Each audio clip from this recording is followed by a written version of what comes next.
so for you all to make the effort to come to my ed session, I really, really appreciate it.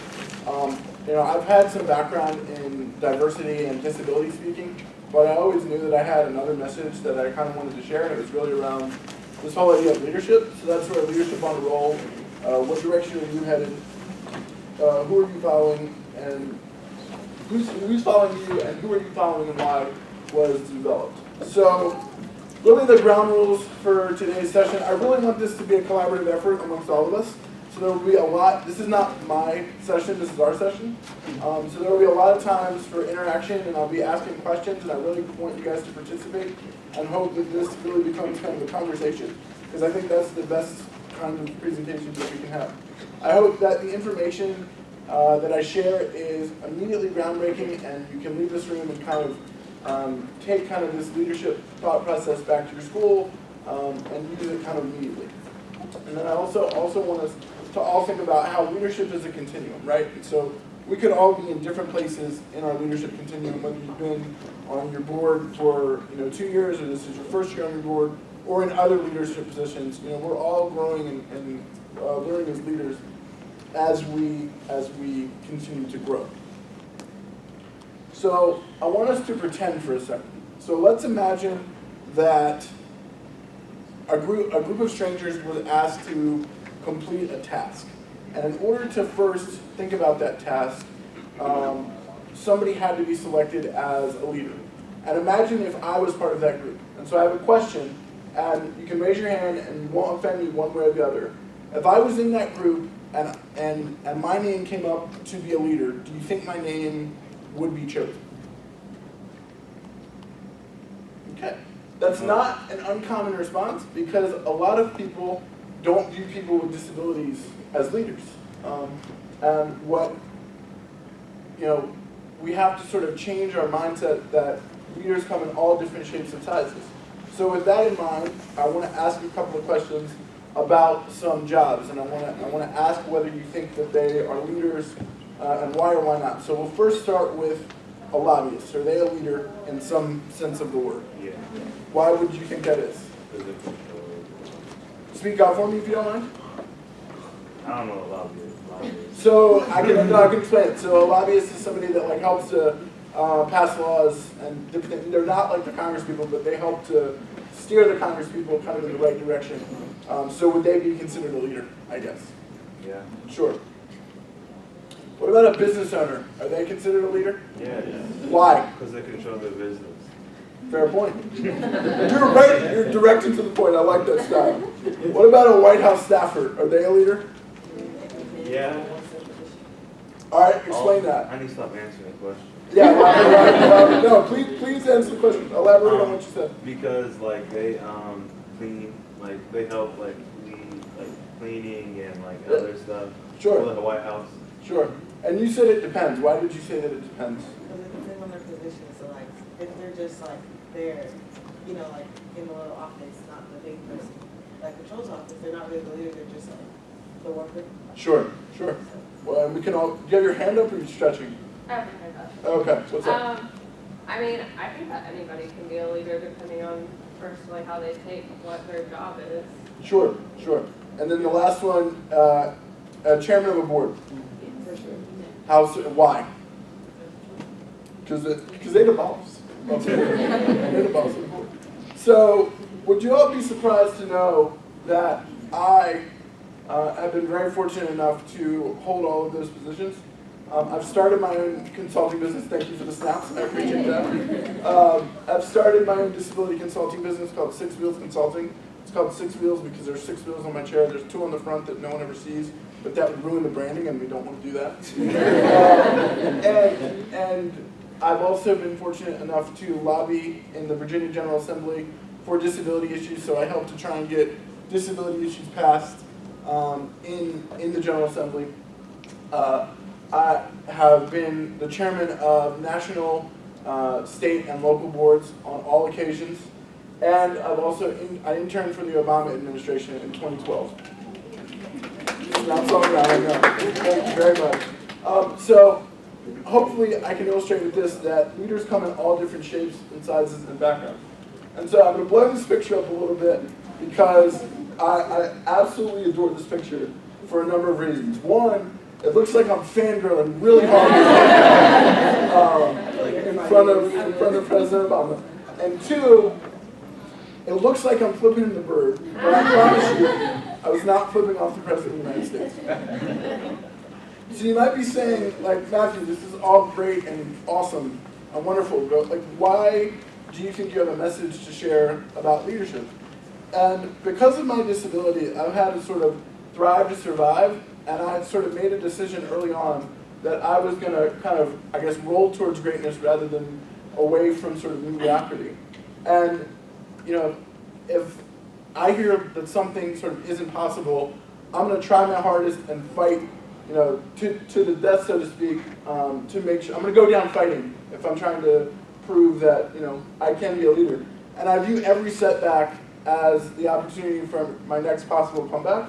And I thought I had a message that I could share with you all about leadership and my thoughts on leadership that could change your life, because it certainly helped mold mine and helped me be the person I am today. So with that in mind, I have 5 exceptional models of leadership that I've sort of come up with and developed kind of through my life, and I figured I'd share them with you. They are magnetic leadership, person-centered, my voice just cracked, that was embarrassing. Magnetic leadership, person-centered leadership, tiptoe leadership, tippy cup leadership, and affirmative leadership. So first with magnetic leadership. These are kind of the types of leaders that these people would be. So a magnetic leader is somebody that who people are inherently drawn to. They want to work with them. They want to be in their presence, and they're very positive in the way that, you know, that they work with people. Their actions are respected, and people are just drawn to them. You'll notice that on all of these, when we go over a new leadership model, you'll see a graph, and that will illustrate how much the leader is involved in this type of leadership background and how much the people that they're leading are involved. So in this case, the leader is 90% involved because they have that charismatic personality. You know, they're very go-getting, they're very, you know, like to be kind of the center of attention a little bit. And then the people that they're leading are about 10% involved. Some of the characteristics of a magnetic leader obviously are that they're charismatic, they're reliable, they're able to build rapport, you know, connect with people easily. They're good at bringing people together to kind of achieve a common goal and kind of get everyone on the right path, and they lead from the front. They like to be kind of in the spotlight and doing what they can to help lead. However, with all of the models, I can go back if you want me to. With all of the models that I'm going to talk about, there are some challenges that come with each model. And so for a magnetic leader, their biggest challenge is the ability to say no, right? They always want to be involved. They always want to, you know, do what they can to help in any way that they can. And so for their ability to say no, that, you know, oftentimes they get stretched too thin and it becomes a challenge. With that, there are positives and negatives of each model. For magnetic leadership, they are good at changing attitudes. Their personality draws people to them. Some of the negatives are sometimes they can be seen as the ultimate BS artist. You know, they're really good at kind of faking it till they make it, and they're sometimes given opportunities that other people may deserve because they're really good at like snoozing and kind of, you know, talking to the right people. Sometimes they appear as the golden one. And two magnetic leaders can never kind of work together because, as we all know from science class, magnets repel. So, you know, you would never want to have two magnetic leaders kind of in the same thing because they all want, you know, a magnetic leader wants that spotlight.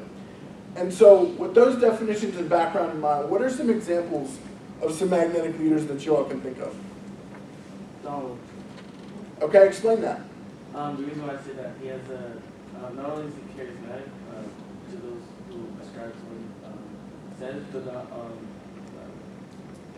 even though he might not have the best amount of information, he knows how to gather that information. Sure. And he might not know the knowledge, but he knows how to, like, I guess, send the knowledge in a specific direction. Sure.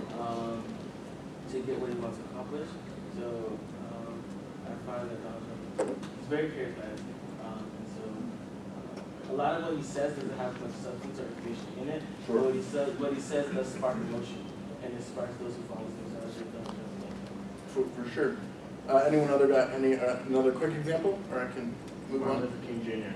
Say that again. Martin Luther King Jr. That's a great one. Why would you pick MLK? Because I mean, he led from the front. He was like in the face. And like his ideas were well respected and well received. Sure. At least now. Love that. Controversial, but they made a difference. So very controversial, but they did make a difference. So the example I picked, not because I worked for him, but I always viewed President Obama as a magnetic leader. You know, he was very well spoken. People were drawn to to him. They wanted to be in his space, in his aura, so to speak. And that is ultimately what a magnetic leader is. People want to be around that person. So how would a magnetic leader, what kind of impact do you think a magnetic leader would have on your program board or on your campus? Yes, ma'am? They're able to get more people involved. Okay, can you elaborate on that a little bit? Well, since people are drawn to them, people automatically want to be a part of whatever association they're a part of. They're going to know how to get more people out of their comfort zone. Sure. Awesome, thank you. Yes, ma'am? I think that it gives people who are like doing events and whatnot under whoever the leader is, it gives them more confidence. It makes them think that like they're doing a really good job when they have somebody that they think believes in them. Sure. And they want to be around. I'll take the two hands in the back. They can become very inspiring for people not on the organization or people that are new to campus, especially if they're older, juniors, seniors. Sometimes they'll probably associate them with said organization and probably accredit that to some of their magnetic leadership, meaning that people want to be part of the organization because Sure. they want to be like Sure. Thank you guys very much for participating. This is awesome. So this is my favorite part of a lot of programs that I do. So I call it my Matthew Minute. And this is where anyone can ask me anything about anything, whether it's my disability, my interests, other fun facts that they may want to know. And so I figured I'd throw one in here and see if anyone had any burning questions or anything that they really want to know. Anything at all. A lot of hands up, I love it. Yes. Go ahead.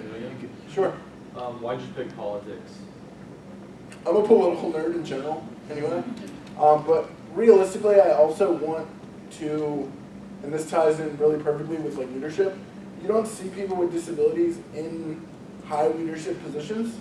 And I've always wanted to try and get into a government position to where I can be the face kind of, and show other people with disabilities that like, yes, you may have a disability, but you can still achieve like the highest levels of office or whatever the case may be. Yes, sir. Would you rather sweat mayo or cry Tabasco and cry at least 3 times a week? Oh, wow. Yeah, sweat Tabasco probably, I think. Cry Tabasco. Or, Cry Tabasco no, or cry sweat Tabasco? Sweat mayo, for sure. I'm not dealing with the Tabasco. Yes, sir. So like, what is like dating with It is, it's quite the adventure. No, it's challenging, because, you have to find the, because when somebody is going to date me, right, they're going to date all of me, which means that they're going to date me and my challenges and my awesomeness all the way around. So, you just got to find somebody who's flexible. I'm going to cut it off there because I just want to make sure, but thank you for all of your questions. You guys are doing awesome. I really appreciate it. The next model is person-centered leadership. And a person-centered leader really is a cheerleader. They understand the strengths and weaknesses of all the people whom they're leading, and they try to put them in the best positions to be successful. So in this scenario, the leader is about 40% involved, if we look at our graph again, and the people whom they are leading are about 60% involved. Because the leader would kind of orchestrate, they know the strengths and weaknesses of their team members, and they try to put them in the best positions to be successful. Who do you think could be some examples of some person-centered leaders based on this definition? Yes, ma'am. Ellen, explain that. She's like, she has the resources and the ability to like fit people kind of on the mat, so to speak. Sure. Like, she uses that to like bring people together and celebrate their different talents and abilities. Sure, love that. So the examples that I came up with were Brad Stevens, who's the head coach of the Boston Celtics, and Coach Mike Krzyzewski. I'm not a huge Duke fan, but I'm going to let it slide. I know the North Carolina people in the front aren't Duke fans either. But so coaches are great examples of person-centered leaders, right? Because they understand the strengths and weaknesses of all their players, and they try to put them in the best positions possible to be most successful. You know, you never put the worst person who can't shoot a free throw out at the end of the game, because that could ultimately cost your team that victory. So they're understanding the strengths and weaknesses of all of their team members. Some of the qualities are that they're patient, they have an ability to teach, they're really good teachers, they love diversity, they love to highlight strengths rather than weaknesses, again, and they celebrate individual differences because they're using everyone's strengths and weaknesses to the best of their advantage for the entire team.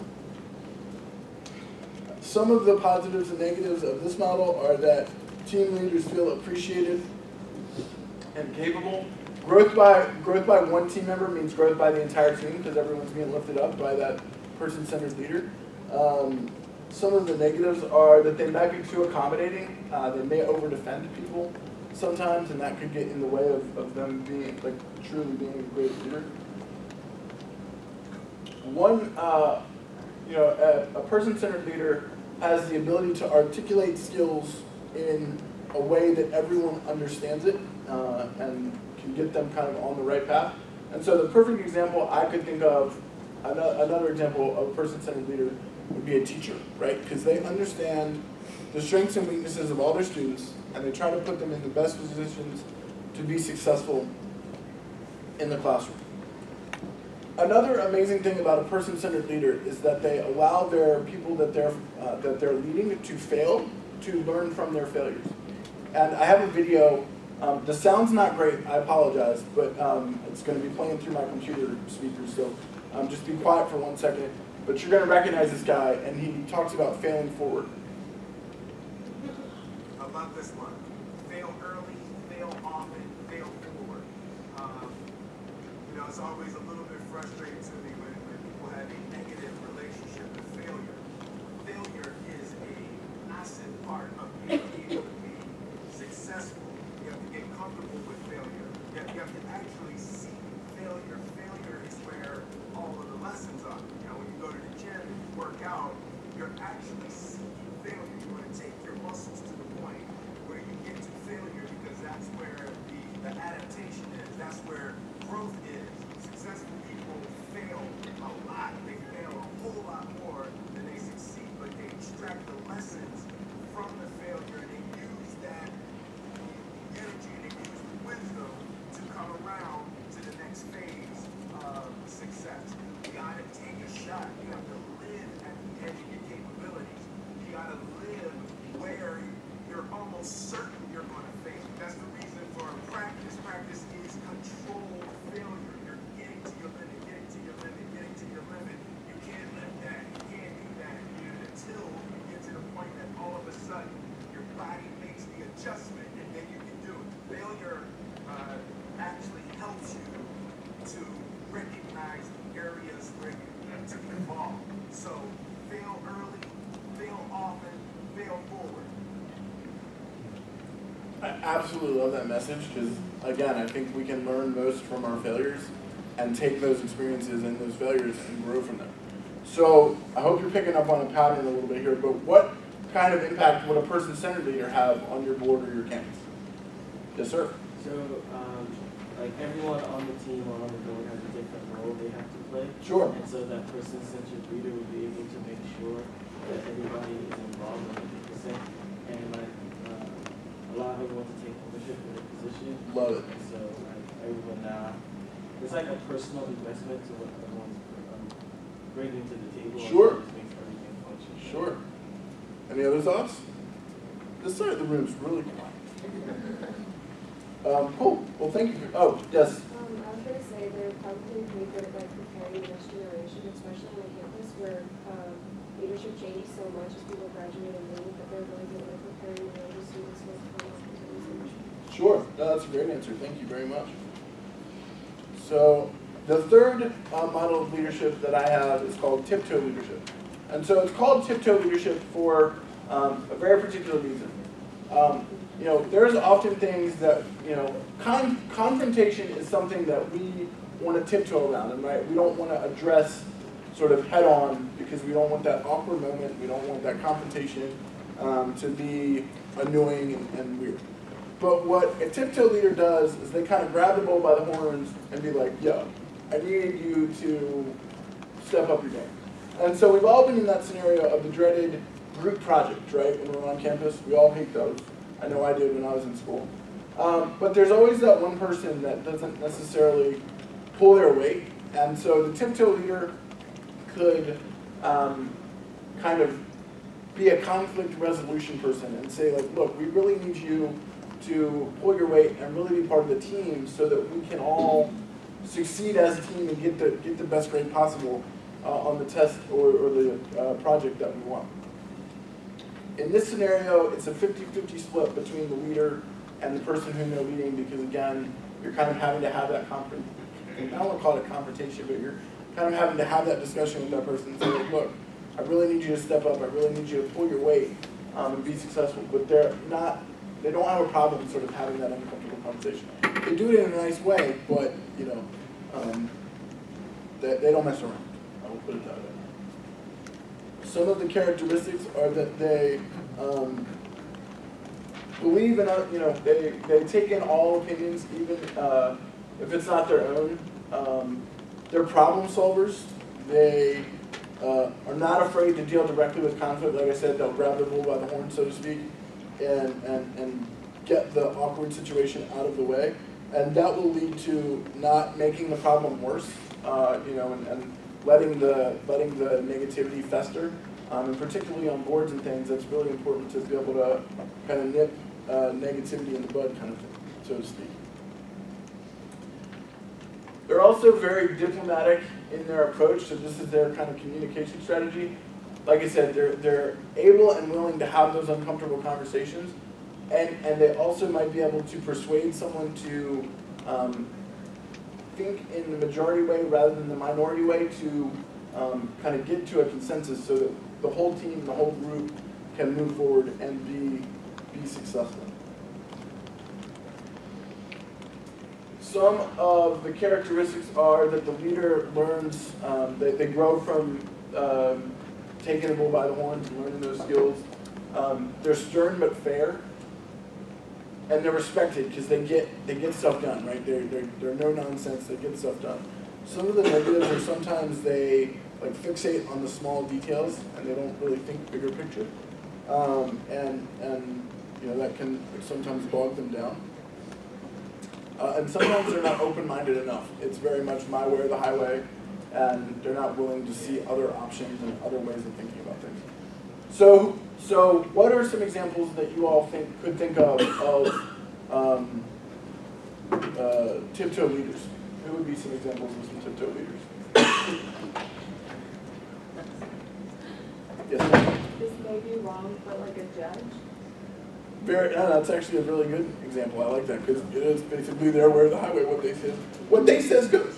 No, that's a really good example. Any other? Thank you for that. Any other thoughts? Yes, ma'am. Kind of an advisor, just because it's their position to address problems as they arise. Sure. Yeah, they kind of grab the bull by the horns and deal with conflict as it comes.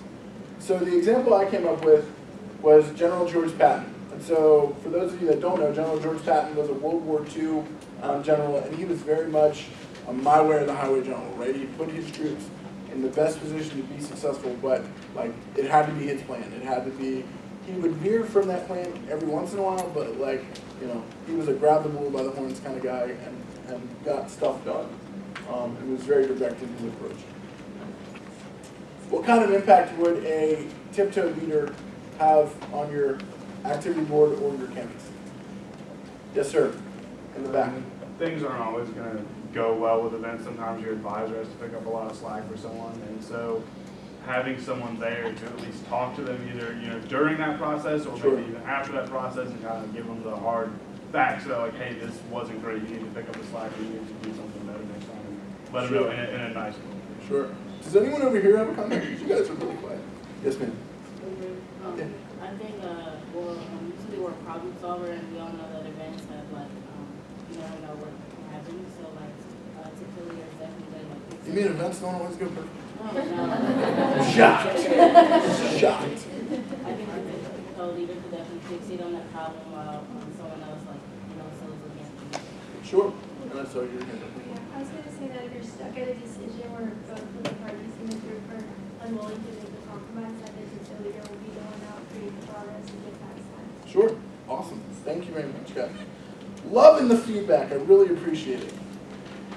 The fourth model is called Tippy Cup Leadership. And this is really a leader who thinks outside of the box. I absolutely love this cartoon. It makes me laugh every time I look at it. I just can't imagine two dudes sitting with a box over their head being like, maybe we should think outside of the box. But they're creative in how they approach things. They never want to be a burden on someone who might be helping them.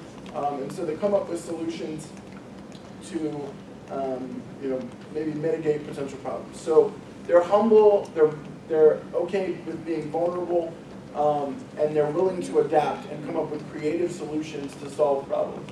Because they never want to, they never want a catastrophe to arise, right? They never want to sort of be the reason that a problem arises. So they have taken it on themselves to come up with creative solutions to solve those problems. And in this scenario, the leader is about 60% involved because, again, they're probably the ones coming up with the solutions so that the catastrophes don't happen. And then the people that they are leading are about 40% involved. And so many of you have noticed my VCU, I am a VCU alum, so thanks guys. I am a VCU alum and I have my Tervis there. And I am a Virginia, I should have said that, Virginia Commonwealth University. My apologies. My Tervis has a lid on it, right? So I have a tendency, because of me having some spasticity or just being a klutz, I tend to spill things, right? So imagine if I'm giving this presentation and then my water spills, right? One of you would be, so kind and help go get some paper towels, but you'd also be missing out on hopefully what you think is great material, or what I'm sharing. And so I have sort of been a Tippy Cup leader and coming up with this scenario to have a cup with a lid on it. I'm comfortable enough to admit that I have some challenges and will need different accommodations and supports to be the best leader that I can be.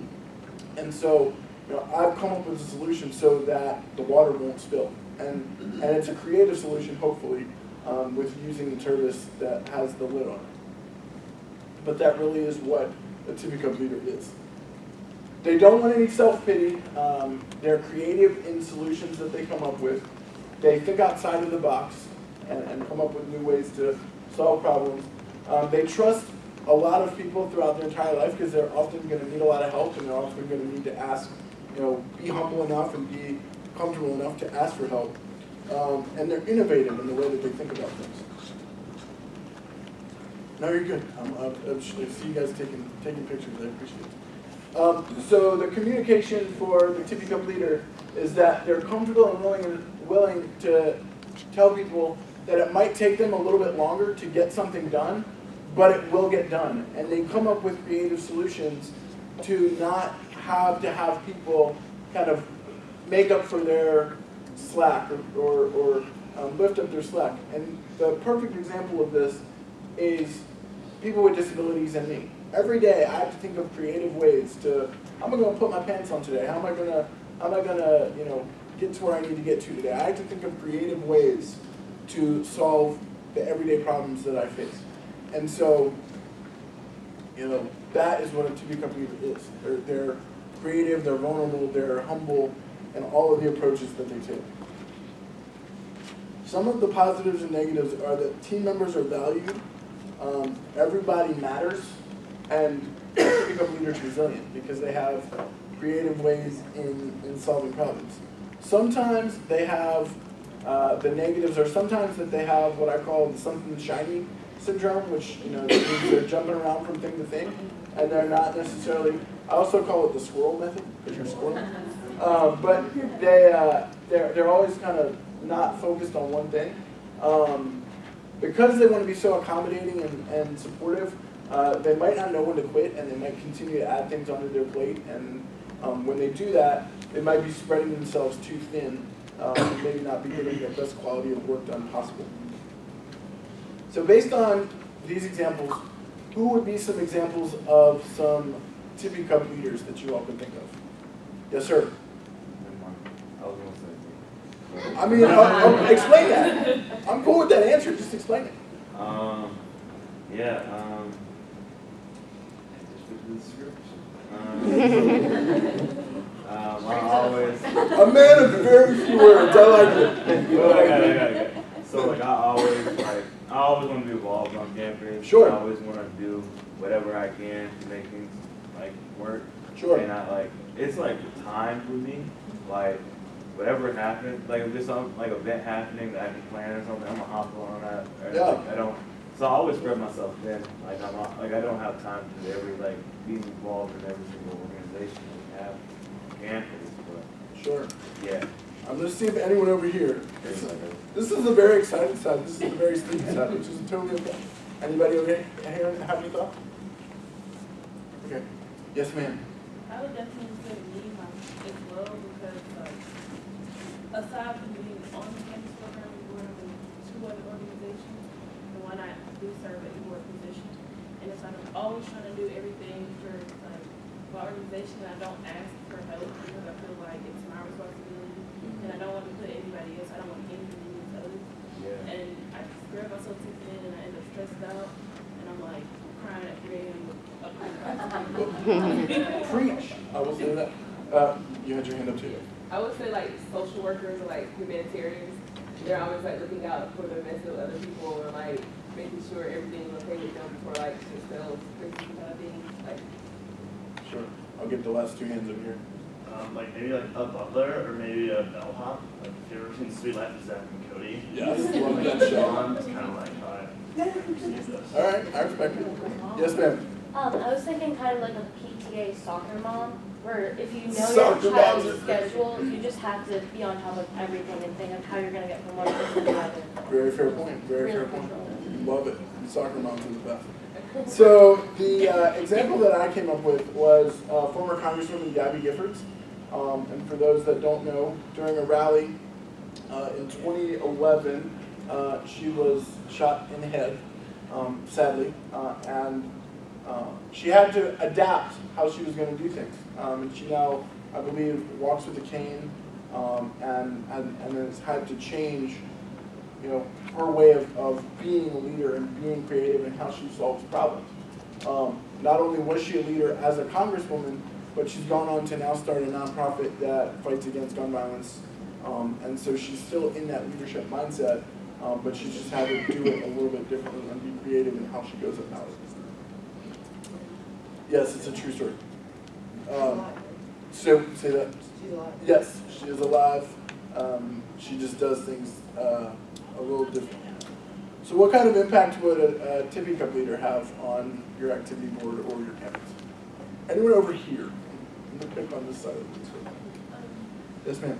I think that they're very, like you said, how they're able to admit like, hey, I may have messed up right here, Yeah. you know, but I recovered in this way, you know? Sure. Because I think, well, I'm from University of Alabama in Huntsville, Yes, ma'am. and our student life organizations and the Association for Campus Entertainment board that I'm on, we're very active in campus planning activities. Sure.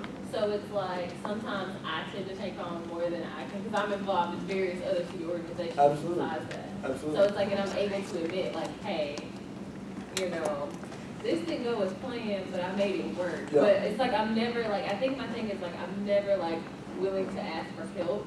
It's like I don't tell you about like all the hard stuff until after I'm over it. Sure. It's done. Sure. So I think like that can be a positive and negative. Sure. Because you can have things that fall apart, and then you're just like, okay, well, I'm so used to having to put it back together, and then it's like a colossal explosion, and you can't put all that back together. Right, because once you don't the rabbit's out of the bag, it's hard to put back in the bag, I get you.